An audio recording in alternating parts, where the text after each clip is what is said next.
สบายดียามเช้ามื้อนี้ก็พ่อโหดมาฝึกนกย่างนกกินปลาบ่อนพ่อเฮ็ดสุมเมื่อวานนี่นะอยู่กอไผ่นี่เฮ็ดเมื่อวานนี่เลยเฮ็ดคำแบบฝึกได้น้อยเดียวเนาะแบบคำก่อนแบบนกฮอดบ่มาซะมื้อนี้พ่อมาแต่ดึกมาฝึกต่ออีกนี่ให้ทุกคนเลยลองลุ้นนำพ่อโหดเบิ่งมันสิหมานหรือบ่หมานเนาะติดตามได้เลยยังเช้าอยู่ทุกคนเลยยังมันทันเลยแจ้งข้างซ้ำ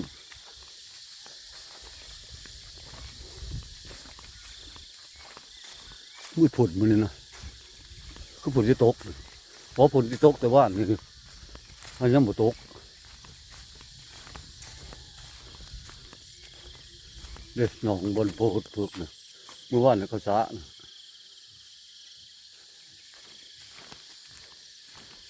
มาแต่เช้ายังไม่ทันมันยังมันลงก่อน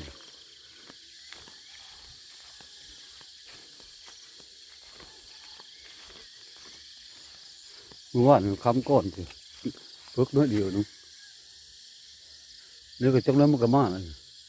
ตื่นแต่ดึกปนนกเบิ่งโพดเขาเป็นนางซุ่มก่อนยังมืดอยู่นะ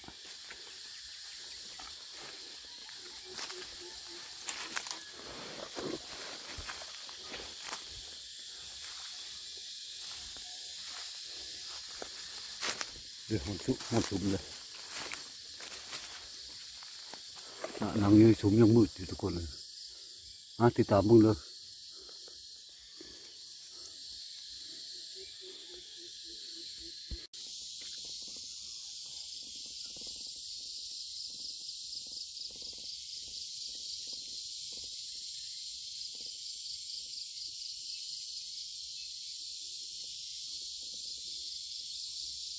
แจ้งเลยทุกคนมืดฝนเลยก็ฝนจะตก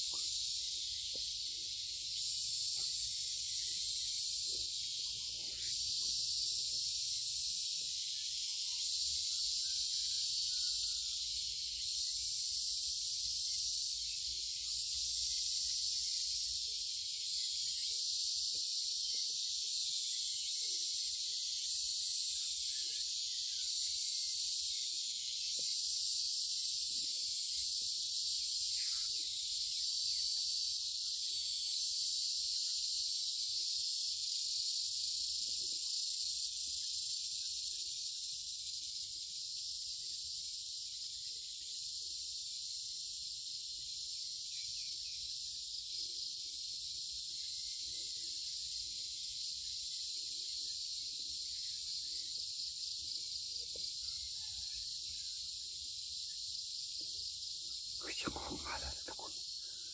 ได้ยินเสียงห้องมาเลย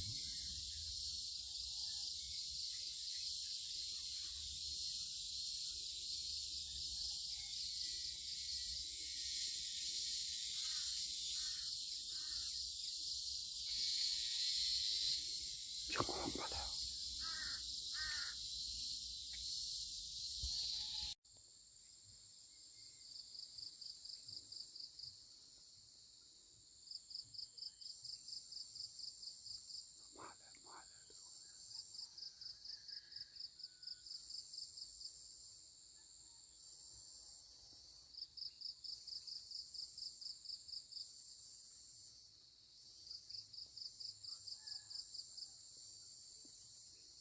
ช่องโตมา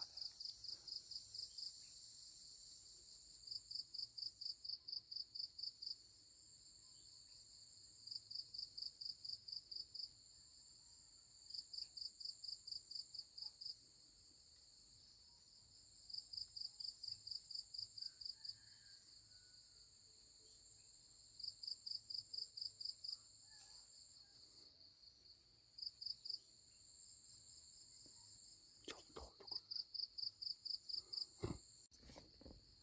โอ้ยทุกคนมีตายจับอยู่คือดิตับดิอีเจ๊ไปมีตายจับบิด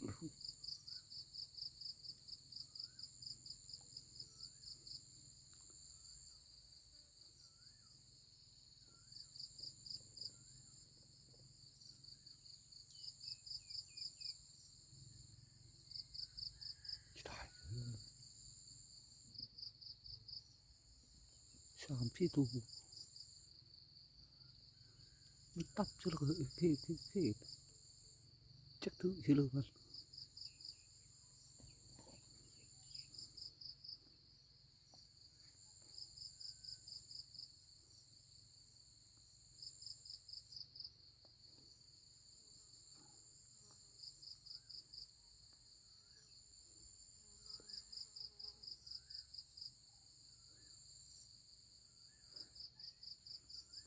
ทุกตัวบ่ได้ทุกคนเลยจนเมื่อยหนังละนกเลยเฮาอยู่แต่ว่ามันบ่พอได้ยิ่ง2-3ถือก็บ่ได้วันนี้ล่ะณตะเวนก็ขึ้นซอยแล้วโพดเจอเฮาหาโลยิ่งอยู่ดงเธอพอได้มื้อกินมื้อเช้าเนาะโพดไปก่อน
นักไอ้ป่าสะน่ะ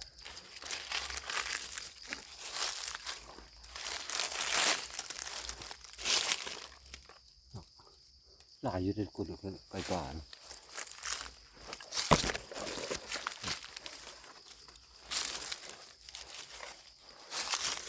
ความมันหมุนนี่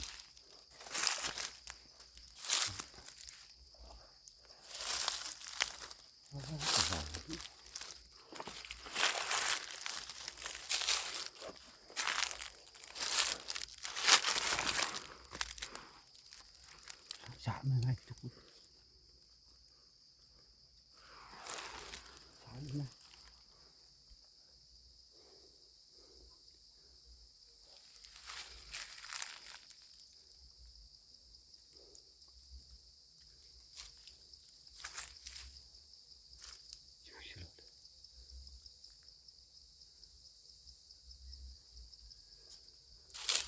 สามยังไง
โอ้ไปหากินบ่นี้บ่มาเลยทุกคนเลย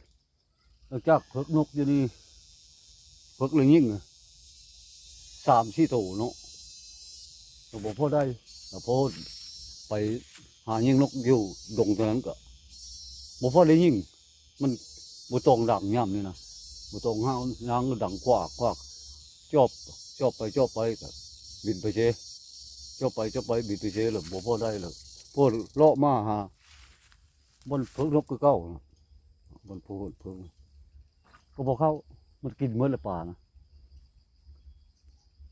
บ่พอได้เลยหากินเลยบ่ได้เลยมื้อนี้นะมือใดมือบ่ได้เนาะหากินนี่ก็เลยบ่ได้ตามความคิดงัดทุกคน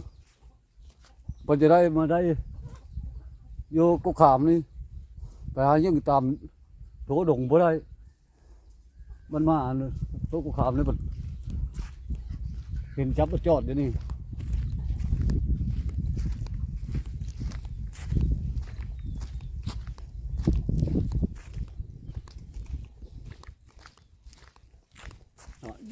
จับอยู่ถึงนี่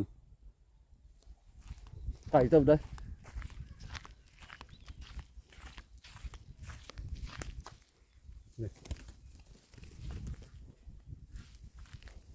นี่บ่ได้ตาย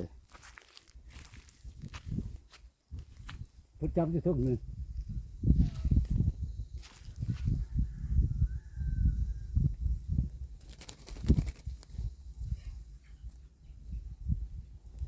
ฮะพอได้กินดีกว่าบ่ได้จักโตหายิ่งตามดงมันบ่ได้ลักบ่ต้องดังยามไปก็ควักว่าเราบ่ได้มีแนวกินได้มื้อนี้นะบ่แล้วพอได้ยังบ่ได้ตาย